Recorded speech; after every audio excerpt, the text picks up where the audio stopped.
사사기 13장. 이스라엘 자손이 다시 주님께서 보시는 앞에서 악한 일을 저질렀다. 그래서 주님께서는 그들을 40년 동안 블레셋 사람들의 손에 넘겨주셨다. 그때 소라 땅의 단지파의 가족 가운데 마노아라는 사람이 있었는데 그의 아내는 임신할 수 없어서 자식을 낳지 못하였다. 주님의 천사가 그 여인에게 나타나 말하였다.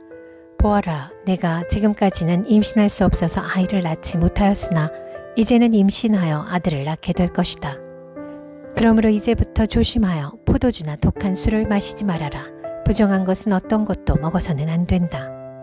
내가 임신하여 아들을 낳을 것인데 그 아이의 머리에 면도칼을 대어서는 안 된다. 그 아이는 모태에서부터 이미 하나님께 바쳐진 나실 사람이기 때문이다. 바로 그가 블레셋 사람의 손에서 이스라엘을 구하는 일을 시작할 것이다. 여인은 곧바로 남편에게 가서 말하였다. 하나님의 사람이 나에게 오셨는데 그분의 모습이 하나님의 천사의 모습과 같아서 너무나 두려웠습니다.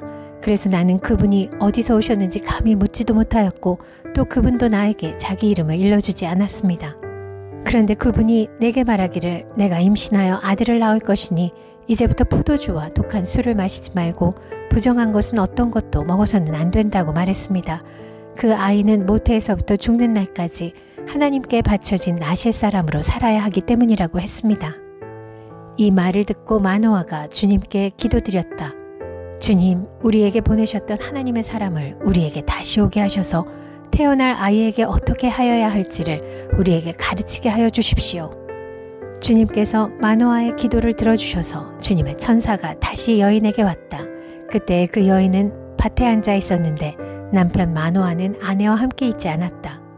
그래서 그 여인은 급히 달려가 남편에게 말하였다.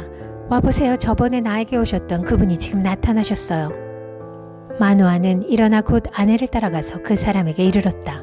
마노아가 그를 보고서 저번에 자기의 처에게 말하던 그분이냐고 물었다. 그가 그렇다고 대답하자 마노아는 그에게 지난번에 한 그 말이 이루어질 때에 그 아이가 지켜야 할 규칙은 무엇이며 또 그 아이가 할 일은 무엇이냐고 물었다. 주님의 천사가 마노아에게 일러주었다. 주님의 천사가 마노아의 아내에게 일러준 모든 것을 그 아이가 지켜야 하고 마노아의 아내는 포도나무에서 나는 것은 어떤 것도 먹어서는 안 되고 포도주와 독한 술을 마시지 않아야 하며 부정한 것은 어떤 것도 먹어서는 안 되고 주님의 천사가 마노아의 아내에게 명령한 모든 것을 마노아의 아내가 지켜야 한다고 말해 주었다. 그러자 마노아가 주님의 천사에게 새끼 염소를 한 마리 잡아 대접할 터이니 잠시 기다려달라고 하였다. 그러나 주님의 천사는 마노아에게 기다리라면 기다릴 수는 있으나 음식은 먹지 않겠다고 하면서 마노아가 번제를 준비한다면 그것은 마땅히 주님께 드려야 할 것이라고 말하였다. 마노아는 그가 주님의 천사라는 것을 전혀 알지 못하였다. 그래서 마노아가 또 주님의 천사에게 이름만이라도 알려주면 말한 바가 이루어질 때 그에게 그 영광을 돌리고 싶다고 하였다. 그러나 주님의 천사는 어찌하여 그렇게 자기의 이름을 묻느냐고 나무라면서 자기의 이름은 비밀이라고 하였다. 마노아는 새끼 염소 한 마리와 곡식 예물을 가져다가 바위 위에서 주님께 드렸다. 주님께서는 마노아와 그의 아내를 보고 있는 데서 신기한 일을 일으키셨다. 제단에서 불길이 하늘로 치솟자 주님의 천사가 제단의 불길을 타고 하늘로 올라갔다. 마노아와 그의 아내는 이것을 보고 얼굴을 땅에 대고 엎드렸다. 주님의 천사가 마노아와 그의 아내에게 다시 나타나지 않자 그제야 마노아는 비로소 그가 주님의 천사인 줄 알았다. 마노아는 아내에게 말하였다. 우리가 하나님을 보았으니 우리는 틀림없이 죽을 것이오. 그러자 그의 아내가 그에게 말하였다. 만일 주님께서 우리를 죽이려 하셨다면 우리의 손에서 번제물과 곡식예물을 받지 않으셨을 것이며 또 우리에게 이런 모든 일을 보이거나 이런 말씀을 하시지도 않으셨을 겁니다. 그 여인이 아들을 낳고서 이름을 삼손이라고 하였다. 그 아이는 주님께서 내리시는 복을 받으면서 잘 자랐다.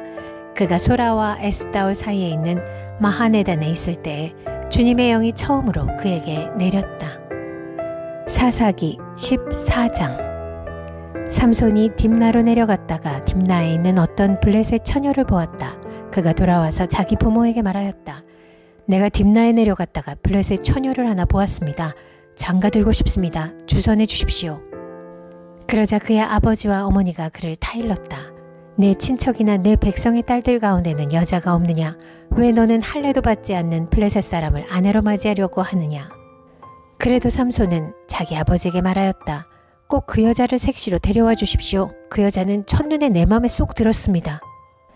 그의 부모는 주님께서 블레셋 사람을 치실 계기를 삼으려고 이 일을 하시는 줄을 알지 못하였다. 그때 블레셋 사람이 이스라엘을 지배하고 있었다. 삼손이 부모와 함께 딥나로 내려가서 딥나에 있는 어떤 포도원에 이르렀다. 그런데 갑자기 어린 사자 한 마리가 으르렁거리며 그에게 달려들었다. 그때 주님의 영이 삼손에게 세차게 내리덮쳤으므로 손에 아무것도 가진 것 없이 그 사자를 염소 새끼 찢듯이 찢어 죽였다. 그러나 그는 이 일을 부모에게 말하지 않았다. 그는 그 여자에게로 내려가 그와 이야기를 나누었다. 삼손은 그 여자를 무척 좋아하였다. 얼마 뒤에 삼손은 그 여자를 아내로 맞으러 그곳으로 다시 가다가 길을 벗어나 자기가 죽인 사자가 있는 데로 가보았더니 그 죽은 사자의 죽음에 벌떼가 있고 꿀이 고여 있었다. 그는 손으로 꿀을 좀 떠다가 걸어가면서 먹고 부모에게도 가져다 주었으나 그 꿀이 사자의 죽음에서 떠온 것이라고는 말하지 않았다. 그의 아버지는 사돈될 사람의 집으로 갔다. 삼손은 신랑들이 장가갈 때 하는 풍습을 따라서 거기에서 잔치를 베풀었다. 블레셋 사람들이 그를 보자 젊은이 30명을 데려다가 그와 한자리에 앉게 하였다. 그때 삼손이 그들에게 한 제안을 하였다. 내가 여러분에게 수수께끼를 하나 내려고 하는데 잔치가 계속되는 이래 동안에 알아맞혀 보십시오. 여러분이 알아맞히면 내가 모시옷 30벌과 겉옷 30벌을 내놓고 마치지 못하면 여러분이 나에게 모시옷 30벌과 겉옷 30벌을 주도록 하는 것이 어떻겠습니까? 그들이 말하였다. 좋습니다. 어디 그 수수께끼를 한번 들어봅시다. 그래서 삼손이 그들에게 수수께끼를 내놓았다. 먹는 자에게서 먹는 것이 나오고 강한 자에게서 단 것이 나왔다. 그러나 그들은 사흘이 지나도록 수수께끼를 풀 수가 없었다. 일회째가 되던 날 그들은 삼손의 아내를 을러대었다. 신랑을 꾀어서 그가 우리에게 낸 그 수수께끼의 해답을 알아내서 우리에게 알려주시오. 그렇지 않으면 세댁과 세댁의 친정집을 불살라버리겠소. 우리가 가진 것을 빼앗으려고 우리를 초대한 것은 아니지 않소. 그래서 삼손의 아내는 삼손에게 울며 말하였다. 당신은 나를 미워할 뿐이지 사랑하지는 않아요. 그러니까 당신이 나의 나라 사람들에게 수수께끼를 내놓고도 나에게는 해답을 가르쳐주지 않았지요. 삼손이 아내에게 말하였다. 이것 봐요. 내 부모에게도 알려드리지 않았는데 어떻게 당신에게 말할 수 있겠소? 그러나 그의 아내는 삼손에게 이래나 계속되는 잔치 기간에 계속 울면서 졸라댔다. 일회째 되던 날 삼손은 드디어 아내에게 수수께끼의 해답을 말해버리고 말았다. 그러자 아내가 그 해답을 자기 동족 사람들에게 알려주었다. 일회째 되던 날 해가 지기 전에 그 성읍 사람들이 삼손에게 말하였다. 무엇이 꿀보다 더 달겠으며 무엇이 사자보다 더 강하겠느냐? 삼손이 그들에게 대답하였다. 나의 암소로 밭을 갈지 않았더라면 이 수수께끼의 해답을 어찌 찾았으랴. 그때 주님의 영이 삼손에게 세차게 내리덮쳤다. 삼손이 아스글론으로 내려가서 그곳 주민 30명을 죽이고 그들에게서 노략한 옷을 가져다가 수수께끼를 푼 사람들에게 주었다. 그리고는 몹시 화가 나서 자기 아버지의 집으로 돌아가 버렸다. 그러자 삼손의 아내는 삼손의 들러리로 왔던 한 친구의 아내가 되었다. 사사기 15장. 이런 일이 있은 지 얼마 뒤에 밀 추수 때가 되었을 때에 삼손은 새끼 염소 한 마리를 가지고 아내를 찾아가서 장인에게 아내의 침실로 들어가게 해달라고 부탁하였으나 장인은 그가 아내 방에 들어가는 것을 허락하지 않았다. 그리고 장인은 다른 제안을 하였다. 나는 자네가 그 애를 몹시 미워한다고 생각하고 자네 친구에게 아내로 주었다네. 사실은 동생이 언니보다 더 이쁘니 부디 그 애를 아내로 삼아주게. 그러자 삼손이 그들에게 이번만은 내가 블레셋 사람들에게 어떤 손해를 끼친다 해도 나를 나무라지 못할 것이오 하고 말하면서 나가서 여우 300마리를 잡아 꼬리에 꼬리를 서로 비끄러매고는 그 두 꼬리 사이에 가지고 간 회를 하나씩 매달았다. 그는 그 회에 불을 붙여 블레셋 사람의 곡식밭으로 여우를 내몰아서 이미 베어 쌓아놓은 곡식가리에 불을 놓았다. 불은 곡식가리뿐 아니라 아직 배지 않은 곡식과 포도원과 올리브 농원까지 다 태워버렸다. 블레셋 사람들은 누가 그렇게 하였는지 알아보았다. 마침내 사람들은 딥낫 사람 곧 삼손의 장인이 삼손의 아내를 빼앗아 들러리 섰던 친구에게 아내로 주었기 때문에 삼손이 저지른 일임을 알게 되었다. 블레셋 사람들이 딥나로 올라가서 그 여자와 그 아버지를 불에 태워 죽였다. 그러자 삼손이 그들에게 말하였다. 너희가 이렇게 하였으니 내가 너희에게 원수를 갚기 전에는 가만히 있지 않겠다. 그는 블레셋 사람들을 닥치는 대로 마구 무찌르고 내려가서 에단바위 동굴에서 쉬고 있었다. 블레셋 사람들이 쳐 올라와서 유다 땅에 진을 치고는 레히 지방을 짓밟았다. 유다 사람들이 그들에게 말하였다. 당신들은 무엇 때문에 우리를 치러 올라왔소? 그들이 대답하였다. 삼손을 잡으러 왔소. 삼손이 우리에게 한 대로 우리도 그에게 갚아주겠소. 그래서 유다 사람 3,000명이 에단바위 동굴에 내려가서 삼손에게 말하였다. 블레셋 사람들이 우리를 지배하고 있다는 것을 당신은 잘 알지 않소. 그런데 당신이 어찌하여 우리에게 이런 일이 미치게 하오? 삼손이 그들에게 대답하였다. 그들이 나에게 한 대로 나도 그들에게 갚아주었을 뿐이요. 그러자 그들이 삼손에게 말하였다. 우리는 당신을 묶어 블레셋 사람들에게 넘겨주려고 왔소. 삼손이 그들에게 말하였다. 그렇다면 나를 죽이지 않겠다고 맹세하시오. 그들은 삼손에게 다짐하였다. 결코 죽이지 않겠소. 우리는 당신을 묶어서 그들에게 넘겨만 주겠소.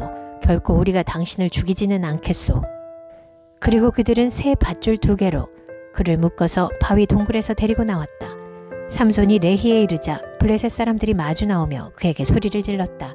그때 주님의 영이 그에게 세차게 내리니 그의 팔을 동여매었던 밧줄이 불에 탄 사물하기같이 되어서 팔에서 맥없이 끊어져 나갔다. 마침 삼손은 싱싱한 당나귀 턱뼈 하나가 있는 것을 보고 그것을 손에 집어들고 블레셋 사람을 1,000명이나 쳐 죽이고 나서 이렇게 외쳤다. 나귀 턱뼈 하나로 주검을 무더기로 쌓았다. 나귀 턱뼈 하나로 1,000명이나 쳐 죽였다. 이렇게 외치고 나서 삼손은 손에 든 턱뼈를 내던지고 그곳 이름을 라맛 레히라고 불렀다. 삼손은 목이 너무 말라서 주님께 부르짖었다. 주님께서 친히 이 크나큰 승리를 주님의 종의 손에 허락하셨습니다. 그런데 이제 제가 목이 타서 저 할례받지 못한 자들의 손에 붙잡혀 죽어야 하겠습니까? 하나님이 레히에 있는 한 우묵한 곳을 터지게 하시니 거기에서 물이 솟아나왔다. 삼손이 그 물을 마시자 제정신이 들어 기운을 차렸다. 그래서 그 샘 이름을 엔학고레라고 하였는데 오늘까지도 레히에 있다. 삼손은 블레셋 사람들이 다스리던 시대에 20년 동안 이스라엘의 사사로 있었다.